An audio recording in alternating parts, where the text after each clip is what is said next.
সাংবাদিকের কলমে বর্ডার বই প্রকাশ করলেন শীর্ষেন্দু মুখোপাধ্যায়। বইয়ের লেখক পার্থসারথী রায়। রবিবার কলকাতার যোধপুর পার্ক সংলগ্ন বিখ্যাত ভারতীয় বাঙালি সাহিত্যিক শীর্ষেন্দু মুখোপাধ্যায়ের বাসভবনে এক অনুষ্ঠানের মধ্য দিয়ে বইটির মোড়ক উন্মোচন করা হয়। ভারত বাংলাদেশ সীমান্তবর্তী পশ্চিমবঙ্গ রাজ্যের বিশেষত উত্তরবঙ্গের বিস্তীর্ণ এলাকার জনজীবন, তাদের সামগ্রিক চালচিত্রের ক্ষেত্রকে সাংবাদিকের কলমে তুলে ধরা হয়েছে এই বইয়ে। সীমান্ত সংকট, সাবেক ছিটমহল, বঞ্চনার ঘেরাটোপ, শিক্ষা, কৃষি, শিল্প, চিকিৎসার হাল হকিকত, স্বপ্ন, আশা, সীমান্ত ভবিষ্যৎ ইত্যাদি অধ্যায় সন্নিবিষ্ট রয়েছে বইটিতে। বইয়ের প্রকাশক কলকাতার সোপান। মূল্য ৩০০ টাকা। শীর্ষেন্দু মুখোপাধ্যায় বলেন, পার্থসারথী রায় লিখেছেন সাংবাদিকের কলমে বর্ডার শিরোনামে এই বইটি। তিনি একজন সাংবাদিক হিসেবে এই বই লিখেছেন। পাঠক সমাজে জনপ্রিয়তা পেলে আমি খুশি হব।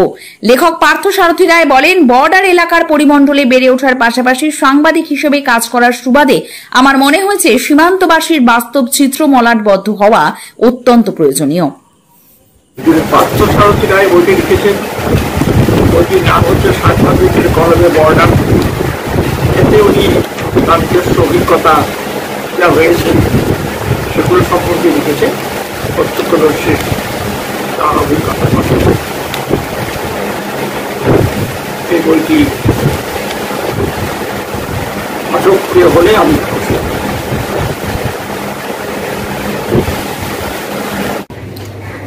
সাংবাদিকের কলমে বর্ডার গ্রন্থের মোড়ক উন্মোচন করলেন বিখ্যাত ভারতীয় বাঙালি সাহিত্যিক শীর্ষেন্দু মুখোপাধ্যায়। মূলত এই রাজ্যের পাশাপাশি উত্তরবঙ্গের বিস্তীর্ণ সীমান্তবর্তী এলাকার জনজীবনের সার্বিক চালচিত্র এই গ্রন্থটিতে আমি তুলে ধরার চেষ্টা করেছি। বর্ডার এলাকার মানুষের জীবনযাপনের মান ঠিক কোন পর্যায়ে দাঁড়িয়ে, তাদের জীবনের মৌলিক চাওয়া পাওয়ার যে অবস্থা তা ঠিক কোন পর্যায়ে, তারা কি আদৌ কোনো বঞ্চনার শিকার, আর তা যদি হয়ে থাকে তাহলে সে বঞ্চনার গভীরতা কতটুকু, আর সেক্ষেত্রে প্রশাসনের ভূমিকাই বা কোন পর্যায়ে, এই সমস্ত হাজারো প্রশ্ন এই গ্রন্থটিতে বাস্তব ঘটনার মধ্য দিয়ে তুলে ধরার চেষ্টা করা হয়েছে। সীমান্তের অতি সাধারণ মানুষগুলোর চাওয়া সুস্থ সবল স্বাভাবিক জীবনগতি।